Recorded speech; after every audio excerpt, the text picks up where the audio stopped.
रामचरितमानस का परिचय। रामचरितमानस का परिचय क्या है, इस कहानी के बारे में हम आगे पढ़ते हैं। श्री रामचरितमानस गोस्वामी तुलसीदास द्वारा 16वीं सदी में रचित प्रसिद्ध महाकाव्य है। इसके नायक मर्यादा पुरुषोत्तम राम हैं और इसकी भाषा अवधी है। इस ग्रंथ को अवधी साहित्य यानी हिंदी साहित्य की एक महान कृति माना जाता है। इसे सामान्यतः तुलसी रामायण या तुलसीकृत रामायण भी कहा जाता है। श्री रामचरितमानस भारतीय संस्कृति में एक विशेष स्थान रखता है। श्री रामचरितमानस की लोकप्रियता अद्वितीय है। उत्तर भारत में रामायण के रूप में बहुत से लोगों द्वारा प्रतिदिन पढ़ा जाता है। शरद नवरात्रि में इसके सुंदर कांड का पाठ पूरे 9 दिन किया जाता है। रामायण मंडलों द्वारा भगवान मंगलवार और शनिवार को इसके सुंदर कांड का पाठ किया जाता है। श्री रामचरितमानस के नायक श्री राम हैं, जिनको एक मर्यादा पुरुषोत्तम के रूप में दर्शाया गया है, जो कि मान्यताओं के अनुसार अखिल ब्रह्मांड के स्वामी हरि नारायण भगवान के अवतार हैं। जबकि महर्षि वाल्मीकि कृत रामायण में श्री राम को एक आदर्श चरित्र मानव के रूप में दिखाया गया है, जो संपूर्ण मानव समाज को सिखाता है जीवन को किस प्रकार जिया जाए, भले ही उसमें कितनी विघ्न हो। प्रभु श्री राम सर्वशक्तिमान होते हुए भी मर्यादा पुरुषोत्तम हैं।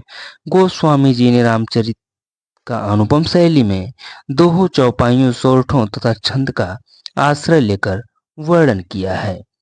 श्री रामचरितमानस की रचना में 2 वर्ष 7 माह 26 दिन का समय लगा था और उन्होंने इसे संवत 1633 यानी 1576 ईस्वी के माघ शुक्ल पक्ष में राम विवाह के दिन पूर्ण किया था।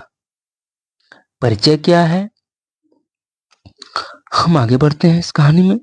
श्री रामचरितमानस 15वीं शताब्दी के कवि गोस्वामी तुलसीदास द्वारा रचित महाकाव्य है। जैसा कि स्वयं गोस्वामी जी ने श्री रामचरितमानस के बालकांड में लिखा है कि उन्होंने श्री रामचरितमानस की रचना का आरंभ अयोध्या में विक्रम संवत 1631 यानी 1574 ईस्वी को रामनवमी के दिन मंगलवार किया था।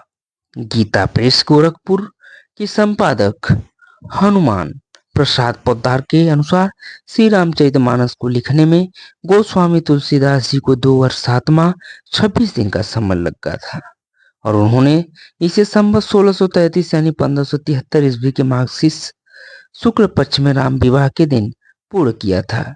इस महाकाव्य की भाषा अवधी है। श्री रामचरितमानस में गोस्वामी जी ने रामचंद्र के निर्मल एवं विशद चरित्र का वर्णन किया है। महर्षि वाल्मीकि द्वारा रचित संस्कृत रामायण को श्री रामचरितमानस का आधार माना जाता है। यद्यपि रामायण और श्री रामचरितमानस दोनों में ही राम के चरित्र का वर्णन है, परंतु दोनों ही महाकाव्यों के रचने वाले कवियों की वर्णन शैली में उल्लेखनीय अंतर है। जहां वाल्मीकि ने रामायण में राम को केवल एक सांसारिक व्यक्ति के रूप में दर्शाया है, वहीं गोस्वामी जी ने श्री रामचरितमानस में राम को भगवान विष्णु का अवतार माना है। श्री रामचरितमानस को गोस्वामी जी ने 7 कांडों में विभक्त किया है। इन 7 कांडों के नाम हैं बालकांड, अयोध्या कांड, अरण्य कांड, किष्किंधा कांड, सुंदर कांड, लंका कांड यानी युद्ध कांड और उत्तर कांड।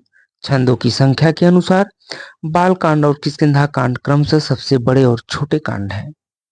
तुलसीदास जी ने रामचरितमानस में अवधि के अलंकारों का बहुत सुंदर प्रयोग किया है, विशेषकर अनुप्रास अलंकार का। श्री रामचरितमानस में प्रत्येक हिंदू की अनन्य आस्था है और इसे हिंदुओं का पवित्र ग्रंथ माना जाता है। तो दोस्तों, आप लोग बने रहें हमारे चैनल पे। आप लोगों से रिक्वेस्ट है कि चैनल को सब्सक्राइब करिएगा, लाइक करिएगा। आपका बहुत बहुत आभार होगा। बहुत बहुत धन्यवाद। Thank you so much.